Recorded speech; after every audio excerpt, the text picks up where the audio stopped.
Welcome back to Inspiration Education. Welcome back. Hello everyone.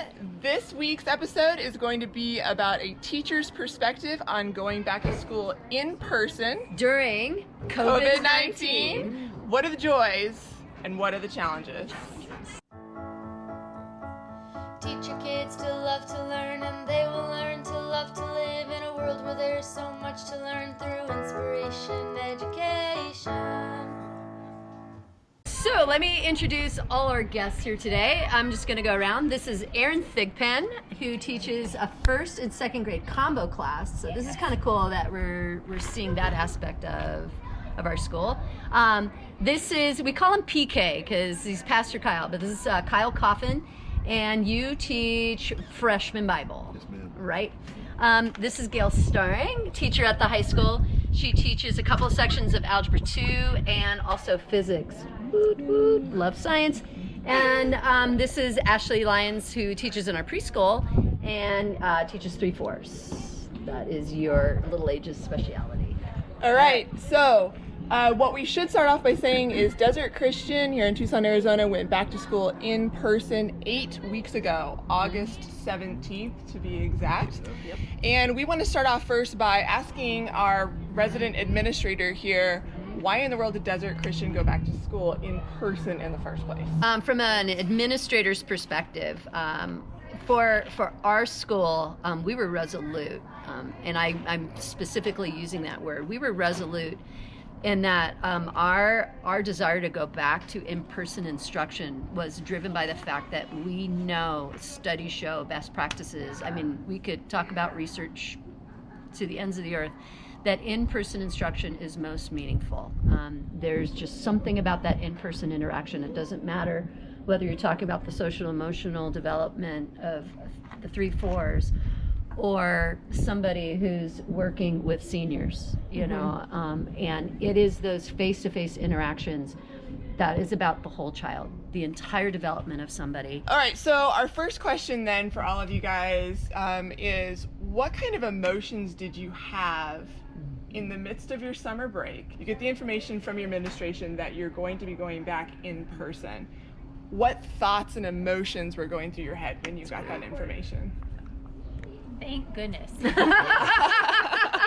Yeah, Relief. Yeah, Right. it's exciting. and proud to be a part of an organization that wants to do it this way. I mean, that's the alternative is to not meet with the kids, and that's from a pastor's perspective as well. Wow. The social perspective, just that in-person understanding of how we're created. And with relationships and stuff too. So I was really proud that we're on the same page with the schools as the churches. So. Well, for me, it was more of a kind of a seesaw. I was really glad math online is just horrible, and physics is almost impossible, especially when you're doing modeling. Yeah. But my husband does have some of the risk factors, and so I was going through a lot of real anxiety. Sure. It took a lot of prayer to get over that anxiety, to tell you the truth. Right. Like my husband and I still pray every morning for safety for our school. Praise God. Yeah. Man, I was in the same boat. I mean, I was administrator and a teacher, so here I am as an administrator coming up with all these logistics, and then I really had to pause and say, whoa, I am talking about now saying, okay, Meg, you're going back in the classroom. I'm like, well, how do I, and I was the same with you. I actually had a little bit of anxiety about it, even though I've been in all the planning, because I don't know. Well, there's a lot. I'm of a certain age. Well, I mean, we all had those fears. Yes. I think, well, most of us did. There's a lot of wise people out there that would tell us we were completely wrong in even trying this. So there's some of that anxiety as well, because whether they're right. Sure. But I asked my kid. I mean, you pray about it with your husband. I asked my daughter. I said, "How do you feel about this?" I mean, all those things were important to me as part of the total picture. So we all ended school March 13th and pivoted into that manic sort of online situation. Yeah, March of 2020 was Like we left school and the didn't know we were longest saying month. goodbye. Yeah. Can I just Yeah. say, That's like, how it was, yeah. the second 2 weeks of March and maybe the first week in April was like the longest 2 months that I've ever experienced. Yeah, I know. yeah. Insane. That was only 6 weeks. And I mean, we left on a Friday, and I'm like, see you guys Monday, and I never saw my students again. No. It was awful. So what was it like on that first day of school? I mean, obviously there's the overjoy and all that, but what was it like on the first day for you guys? For us, I think from all the parents were like, here you go. Have a good day. We'll see you later. And honestly, like, nobody's crying, not a tear. Everyone, the Wow. kids just, there's people, there's other kids to play with. Wow. Because oftentimes, like the little kids in like kinder, they're like crying. They don't want to go, right? That's true. It was, in all of my years of teaching, which haven't been like 8 or 9, but not, so I've had more peace this year than any other year, which, That's phenomenal. I mean, yeah, truly. She has a great funny story she's been dying to tell us. It's so cute, it's the best. And it's another reason why I just love being in person. So I chose, as I shared, to wear a face shield so they can see my expressions and my emotions. And I have a little guy, he's 3, cute as a button, and he does not like when I wear it. So he always says, what is it? He's asking me what it is, and it's a face shield. It's like a mask, but you can see me. And he'll say, no, Miss Ashley, no. And I said, well, I need to wear it. I need to wear it for now, but I'll take it off like when we have snack. And as I'm explaining this, and this is the first week of school, as I'm explaining, I put him in my lap, and we're talking, and he's like, no, telling me to take it off, and I'm still trying to explain it, and he just decides to put his face up under my face. So we're now. There is not going to be any barrier between me and my teacher. Exactly. Cheek, and he's just like, hi. And I'm like, hi. So I take it off, and I'm like, is that better? He's like, hi, Miss Ashy. And I'm like, Oh my goodness. and I think that just goes to that purity of just, even he can see me, and yet there's still a barrier. Something between you. Yeah. And also the first week with my face shield, I take it off to eat snack with the kids. And before I was able to put it back on, I had a little guy next to me just sneeze right on my face. So that's a good reason to have a face shield on, but they also don't like it on. So yeah. The first day was, Algebra 2 is a class that some people love and some people hate. And it's a class you have to take to graduate from high school. But they were just so glad to be there. I'm like, I like this. They really like to be here. Even in math, they're glad not to be home sleeping in or playing video games. It was It was amazing. Yeah. It was so cool. I think That was a plus. I want to say that the vibe of that I've picked up at the high school, and I know I pick it up here all the time, but I'm going to say that even, high schoolers, they kind of get, after a while, the vibe still is, I want to learn. I want to be there. Yeah. One of the things that surprised me the most, first week, I was kind of like playing a Nostradamus that was obviously very wrong. I thought some kids, like a lot of kids, like maybe even 20% of the kids would take advantage of I feel sick today, I don't want to go to school. Because they could do that. Like I got a little sniffle. It was like, don't come to school. Right. And I can count on one hand, honestly, up until about 2 weeks ago. So first 5 weeks of school, I can count on one hand the absences of 40 freshmen that I had. Whoa. It's true. They wanted to be there. Yeah. And they Whoa. were loving it. So yeah. That's, happy to we go. as teachers, I think we can all agree, we want our kids to want to be in our classroom because we love what we do and we want them to love what we're doing. One thing that was really a blessing was I was nervous about the masks with little kids and how they were going to keep them on. Oh yeah. But sometimes kids are amazing. Like, Resilient. I didn't have to ask anybody really to keep it on or to put it back. They were just so happy to be there. And they kept saying it. Like, anytime we talk, like, have prayer requests, we get to be at school. I want to thank God for being at school. And now 8 weeks later, anytime we talk about blessings, it's still the same one. They keep still saying, I get to come to school. Wow. Yeah. Which is such a weird thing that we're even having that kind of conversation. I get to come to school. Like, I don't know. Something happened in the perspective area there. Yeah. Yeah. And about masks too. my kids have been so good with masks. I was joking with them a few weeks ago. I had to relearn all your names. I don't know what your faces mean. You know, and then we kind of lifted some of the optional things. I'm seeing some of these kids going, who are you? Because there are a couple of kids who are like, that happened to me not the this nose week. and the mouth I was picturing in my head. Yeah. Isn't that funny? It happened to me this week. Totally. I'm like, that's what you look like. Oh my God. Yeah. What have you changed in your classroom to meet the needs of these new COVID requirements? What have you changed in your instruction? We had soft start. So at the high school, we had soft start. There were several students that chose for 1 month or 4 or 5 weeks, I guess, to stay home and to do Zoom class. And they were both in my 6th period class, so that was nice, right? I didn't do it twice, but ended up setting up a little GoPro with my phone and then just get on the Google Meet, which was easy to do. Just adding different procedures and routine and being really intentional at the beginning. And so now we walk in the classroom and they all just go to the sinks and start washing their hands. Like it's all built in, but we had to be really intentional at the beginning to build those new procedures in.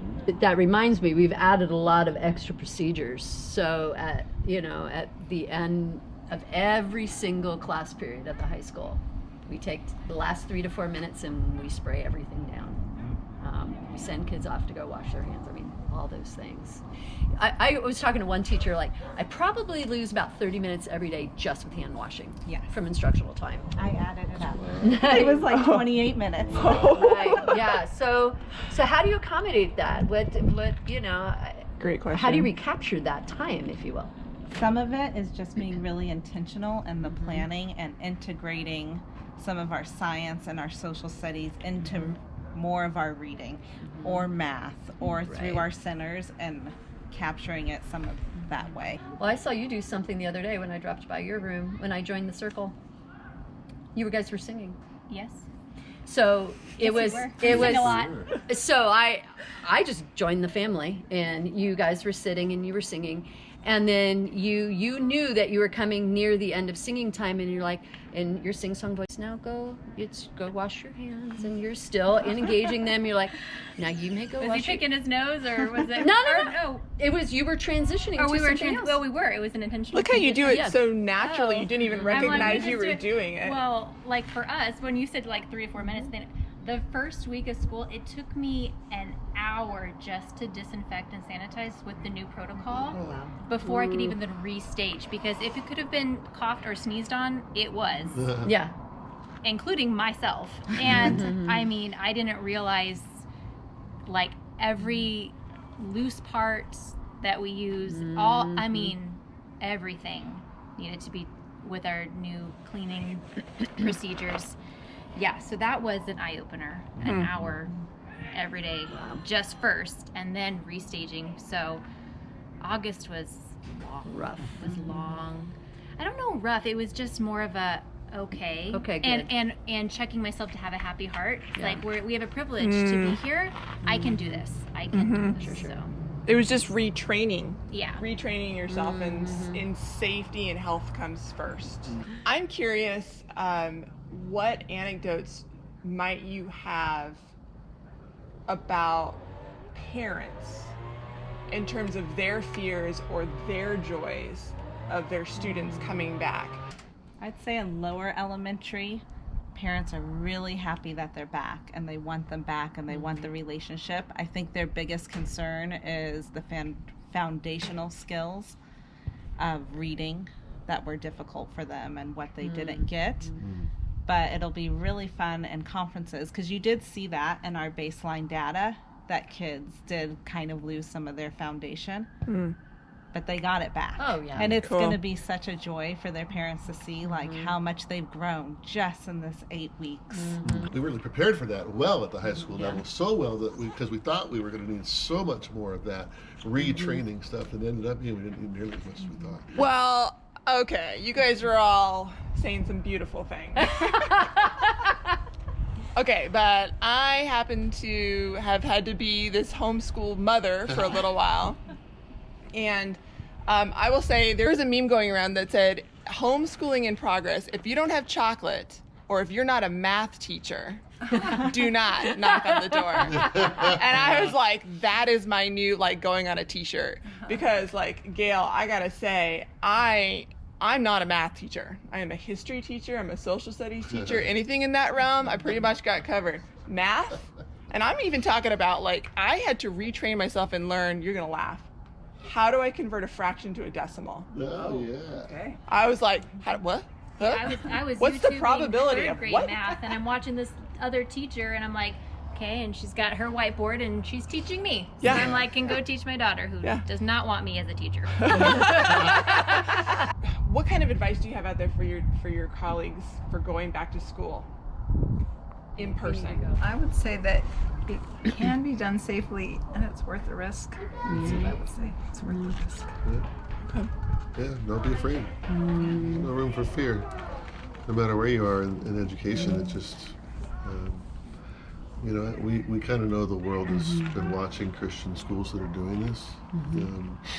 You know, so far, we're not beating our own drum or bragging about anything at all. You know, there's a lot of charter schools that are there? in Okay. person here in Tucson, Okay. and so applauding, you all of them know, that are acknowledging doing them it. too. Yeah. Take it one day at a time. Yeah. I'm an overthinker, so the beginning was very overwhelming. And if you just take it one moment at a time with your class and live in that moment with them. And so I'm so glad that you said that, because I was going to speak to the teachers who are, you know, you are doing distance learning with your kiddos, and whether you can, or you're worried about it, or whether your district's allowing you or not allowing you, and where we are on the spectrum with masks and all those things, that is the best advice. It doesn't matter whether you're faith-based or not.